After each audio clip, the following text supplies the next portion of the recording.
Jesus, you have been so faithful. Jesus, you have been so true. I will be forever thankful, 'cause I never had a friend like you. Help me to be who you've been to me, to everyone I see. Let us love one another with a love like no other yet. That's the way you love us, God.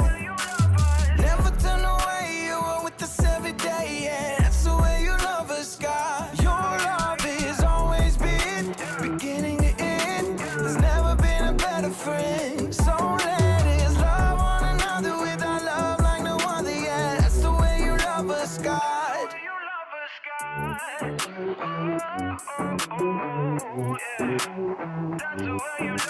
You with me in the darkest valley. You with me on the mountaintop. I'm thankful that you never leave me, and that your love will never stop. Help me to be who you've been to me, to everyone I see. Let us love one another with a love like no other yet. That's the way you love us, God.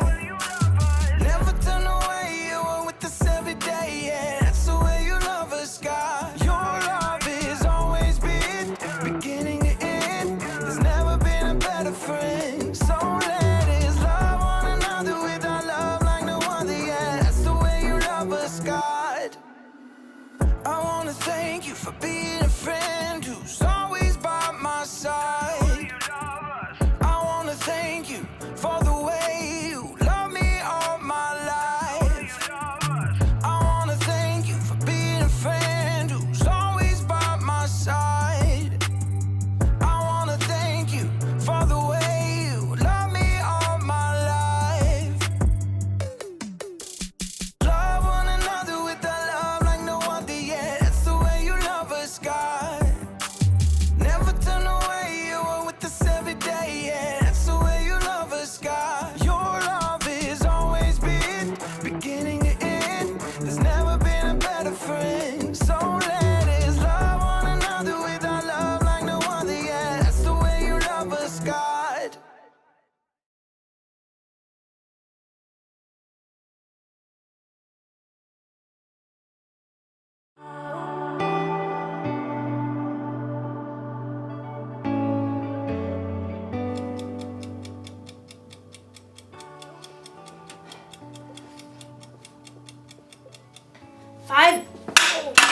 Five minutes on the other side, and I will have the perfect imaginary burger. Hey there, Haley here. I am practicing for a cookout I'm having next week, and I'm not actually cooking anything right now. I'm inside. That would be a cook-in. So I've never really cooked for any of my friends before, so I just wanted to be prepared, because I want them to still be my friends after the cookout's over. Just kidding, that's not how friendship works. Friendship is using your words and actions to show others you care.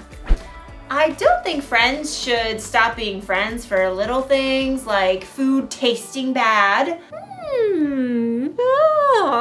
It's delicious. And I think you can even stay friends with someone if they, say, accidentally burn you with a hot potato. Hot potato, hot potato, hot potato, ha, ha, ha, ha. Friendship can last through most anything, unless a friend makes fun of my hat, then it's over. Oh, time to flip an imaginary burger. Woo! Today's story is about a time when one of Jesus' friends did something really bad. Jesus could have flipped out. But he didn't do that. He didn't do that. I'll see you soon. Oh, let's see. Can't turn the camera off with the mids. Sorry. The Bible. It's 66 books of history, stories, letters, and poetry that fit together to form God's one big story. The epic adventure of how He created us and loves us so much that He made a way to rescue us. As we travel through the Bible, from Genesis to Revelation, we discover people who met God and found their lives changed forever. And now for an amazing story. Inspired by the book of John, chapter 21, verses 1 through 19. Peter hauled in the knotted net yet again as the first light of dawn gleamed in the eastern sky. Empty. Not a single fish all night. Thomas shook his head. I doubt we'll catch a thing before it's time to take the boat in. John studied Peter thoughtfully. Peter, you didn't really want to catch fish anyway, did you? You just wanted to get out in the boat and do something normal. Peter shrugged, but he knew John was right. Over the past few weeks and months, everything in his life had turned upside down. First, Peter had shown the courage to speak the truth about his friend Jesus. You are the Christ. You are the Son of the living God. Many people wanted to make Jesus king, even though the religious leaders hated him. The day before Jesus was killed, Peter had promised Jesus that he would follow him anywhere, and even give up his life for Jesus. But that very evening, Jesus was arrested. Peter was so scared he told 3 different people he wasn't Jesus' friend. I don't know that man. Peter felt sick about what he'd done, especially when Jesus was nailed to the cross and died. But then he returned to life. He appeared to his friends. It was amazing, incredible. Everyone was excited beyond belief. Except Peter must have wondered. Is Jesus mad at me? Am I still his friend? Does he still love me? Now Peter found himself in the boat, trying to figure it all out. His fingers tightened on the wet rope as he prepared to cast the net one more time. As he glanced over on the shoreline, he saw a figure standing there. Friends, don't you have any fish? Nope, not one. Throw your net on the right side of the boat. There you will find some fish. The 7 disciples in the boat exchanged glances as Thomas laughed. I seriously doubt it. You guys have anything better to do? Let's give it a try. Together, the men heaved the heavy wet net back into the sea on the other side. Hey, I think we've got something. Bring it on in. There's 1 fish. 2 fish, A red fish. Ugh. a blue fish, and another one, and another 10. Whoa! Need some help here. The net was so full of fish, they couldn't haul it into the boat. They began towing it to shore. John gaped at the man still standing on the beach. It's the Lord. Excitement raced through Peter's veins. He was about to see Jesus again. But just as quickly, guilt gnawed at his stomach. Facing Jesus meant he had to face how he denied knowing Jesus. But it's Jesus. I've got to see him no matter what. Grabbing his coat, Peter jumped out of the boat and into the water. He half ran and half waded to the beach when he discovered that Jesus started a small bonfire. Fish and bread were already toasting over the flames. He's God's son and he's making breakfast for us. Jesus smiled at Peter. Bring some of the fish you have just caught. Yes, Lord. Peter ran back to the lapping water to help his friends haul their fish to shore. 153. You counted? Don't doubt it. Jesus gestured to the disciples to join him around the fire. Come and have breakfast. As the disciples gathered, Jesus offered them bread to eat. John whispered to Peter. This is what he did when we last ate together at the Passover meal. When breakfast finished, the disciples rose to take care of their fish. Peter found himself walking beside Jesus. There were so many things he wanted to say, but he couldn't find the words. Simon Peter, do you really love me more than these others do? Peter swallowed hard. Surely Jesus knew what he felt. Yes, Lord, you know that I love you. Feed my lambs. Peter remembered how Jesus would compare people to sheep in his stories. Peter, do you really love me? Lord, you know that I love you. Take care of my sheep. Sheep? People. Peter waited in his mind. Jesus must be telling Peter to take care of the people who had followed him. Peter, do you love me? Lord, you know all things. You know that I love you. Feed my sheep. Just as Peter denied knowing Jesus 3 times, he now confirmed 3 times that he loved Jesus. What's more, Jesus wanted Peter to go out and share that love with others. He's forgiven me, even after what I did. Peter, things are going to get even more difficult for you. You are going to be led places you do not want to go. Peter slowly nodded his head. He was willing to do anything Jesus asked of him. Follow me. Yes, Lord, I will. Because Jesus had forgiven him, Peter was now free to share the love of God with those around him. without carrying around a heavy load of guilt.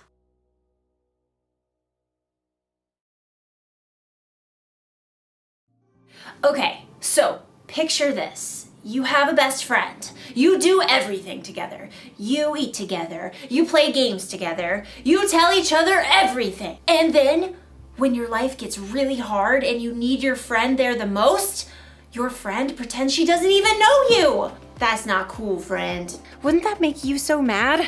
It would make me want to say goodbye to that friend forever. But Jesus didn't do that when Peter pretended not to know him. Instead, even though he must have felt so hurt inside, Jesus forgave Peter. Now, I know what you may be thinking. It was pretty cool for Jesus to forgive Peter like that.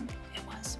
But guess what? Jesus forgives you and me like that too. Anytime we mess up, we break a rule, or we do something we know is wrong, Jesus forgives us. That's because he loves us so much, and because our relationship is more important to him than our mess ups. That's why the one thing to remember today is this. Friends, forgive one another. Jesus forgives us, so we should forgive others. Our friendships should be more important than our mess ups. I'm not saying it's easy to forgive. It's not.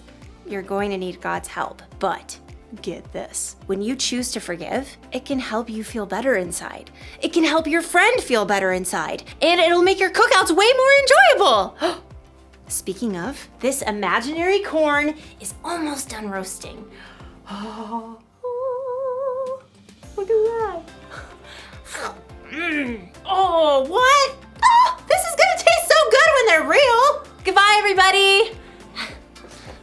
Oh, again with the mitts.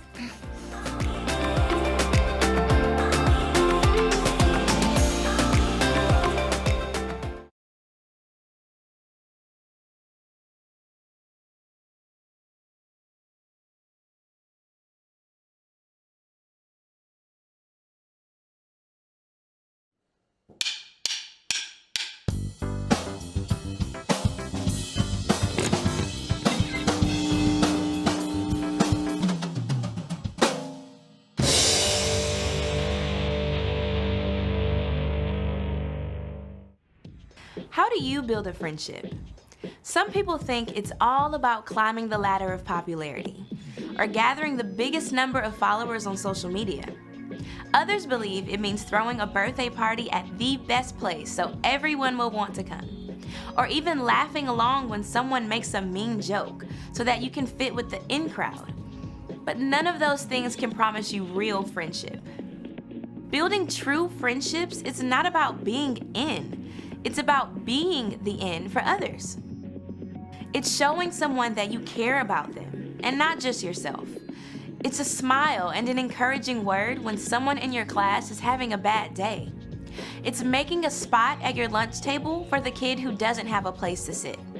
It's inviting a new kid to your birthday party, even if it's just in the backyard.